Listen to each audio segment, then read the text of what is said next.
Hello મિત્રો, કેમ છો? જય શ્રી કૃષ્ણ. આજે આપણે બનાવવાનું છે ગવારનું શાક લીલી પેસ્ટના અંદર. તો સૌથી પહેલાં મેં 250 ગ્રામ ગવાર લીધો છે. મસ્ત મજાનો ઝીણો ઝીણો સમાર દીધો છે. 3 પાણી ધોઈ નાખ્યો છે. 1 વાટકી ભરી લીલા ધાણા લીધા છે. થોડા એવા 10 નંગ જેટલા મરચાં ઝીણા સમારી લીધા છે. પછી 2 ગાંઠ લસણ લીધું છે, જીરું છે, મીઠું છે. આપણે એ પહેલાં એક પેસ્ટ બનાવી દઈશું અને પછી આપણી સબ્જી બનાવવાની રીત ચાલુ કરશું. જે બી મસાલા નાખું પૂરો વિડીયો શેર કરું છું. સારો લાગે તો પ્લીઝ એક લાઈક કરજો. એક ખાંડની લીધી છે, એના અંદર આપણે મરચાં નાખું છું સમારેલા, પછી જીરું નાખું છું, લસણ નાખું છું, પછી આપણે અંદર મીઠું નાખી દેવાનું છે 1 ચમચી. હવે આપણે આને વાટવાનું છે. અધકચરો આવો ઠેચો થઈ જાય પછી આપણે અંદર નાખી દેવાના છે લીલા ધાણા. તો ધાણા મેં સમારી અને 2 થી 3 પાણી ધોઈ લીધેલા છે. ધાણાને પણ આપણે આવી રીતે દરદરા વાટી લેવાના છે. આના જોડે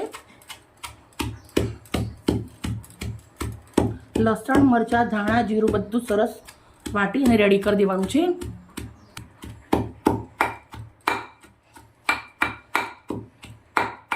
સરસ વાટી અને દરદરું રેડી થઈ ગયું છે. વાટકીમાં કાઢી લેશું.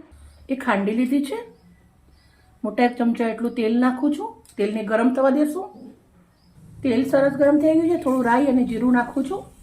ગવારના શાકના અંદર મેં ચીજ છે અજમો, તો 1/2 ચમચી એટલો આપણે અજમો લીધો છે, એને પણ નાખી દેવાનો છે. હવે આપણે ગવાર નાખી દેવાની છે. આપણે ગવારને સરસ મિક્સ કરી દઈશું.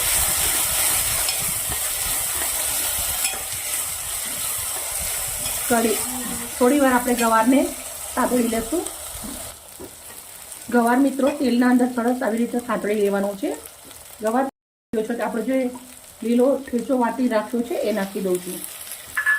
થોડું એવું મીઠું, 1/2 ચમચી હળદર, 1 ચમચી એટલું તીખું મરચું.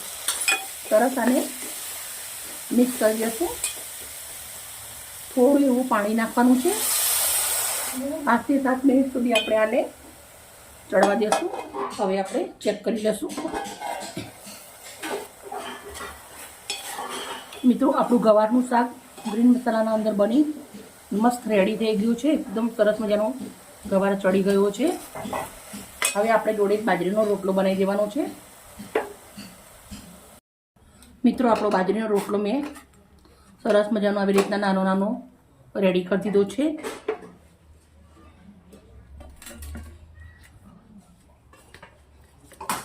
દેશી ઘી લગાવું છું રોટલા ઉપર. આપણે જે શાક બનાવ્યું છે, શાક આપણે આવી રીતના એક વાટકીના અંદર લઈ લઉં છું.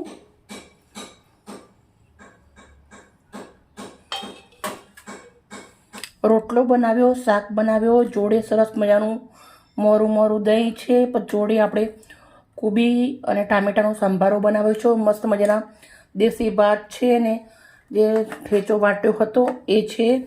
મિત્રો, આજની વિડીયો એકદમ સિમ્પલ છે, ટેસ્ટી છે. ગરમીની મોસમની અંદર આવી રીતના ખાવાની મજા પડે. મારી વિડીયો સારી લાગે તો પ્લીઝ એક લાઈક કરજો. Bye bye. કાલે આવી નવી રેસીપી સાથે.